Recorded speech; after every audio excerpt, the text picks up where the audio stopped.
Hi. You speak English, but the moment you sit down to write a business email, everything feels wrong. Is this formal enough? Is this too casual? Will this make me sound unprofessional? Or you are in a meeting. You know what you want to say, but how do you say it professionally in English?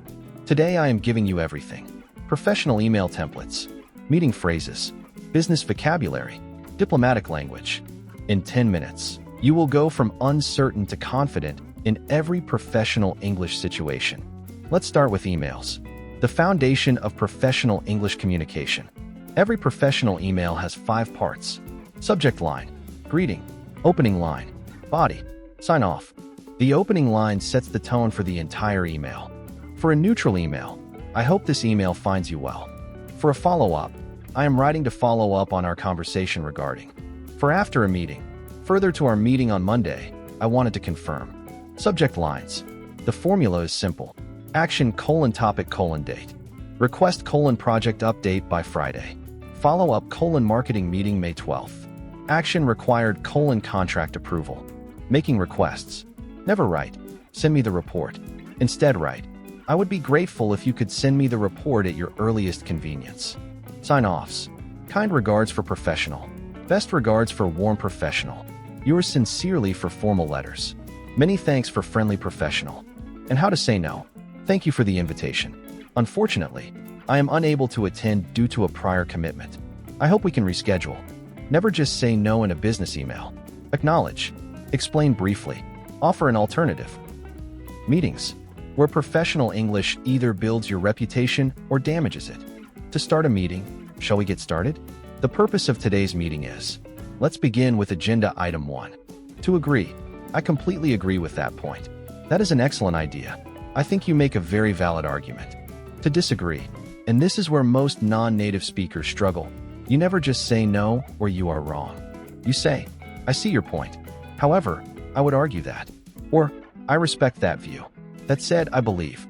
You acknowledge first, then you give your perspective. That is professional English. To interrupt politely. "Sorry to interrupt, but could I just add something here? If I could just make one point."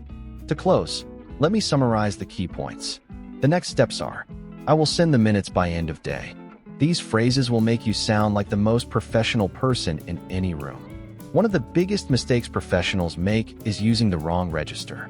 Register means the level of formality in your language. The same request, 3 levels. Informal, "Can you send it?"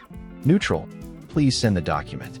Formal, "I would be grateful if you could forward the relevant documentation at your earliest convenience." To a colleague in Slack, informal. To your manager in an email, neutral to formal. To a CEO or client, always formal.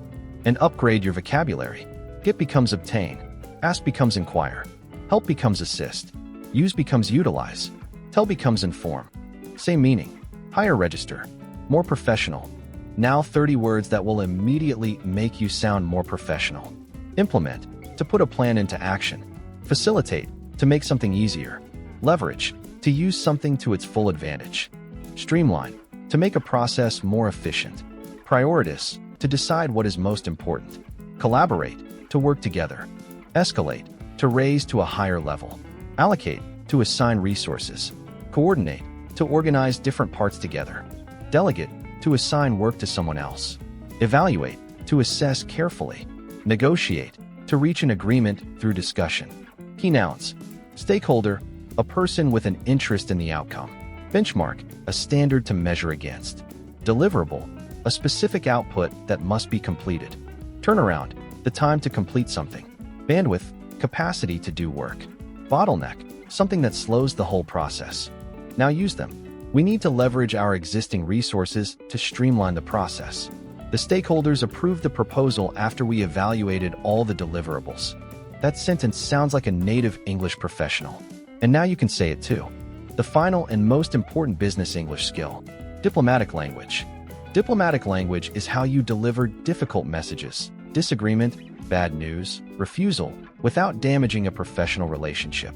To push back, I am not entirely convinced that this approach will achieve the desired results. Or, I wonder if we have fully considered all the implications here. To deliver bad news, I am afraid that the timeline will need to be extended. Or, I regret to inform you that we are unable to proceed at this stage. To make urgent requests, I would appreciate it if you could respond by Thursday. Or, could you prioritize this at your earliest convenience? Your challenge. Rewrite this sentence professionally. This is wrong. Answer. I would like to respectfully suggest that we revisit this approach, as there may be a more effective solution. Same message. Professional tone. Relationship preserved. You now have professional emails, meeting phrases, formal vocabulary, and diplomatic language. These tools will change how you are perceived at work.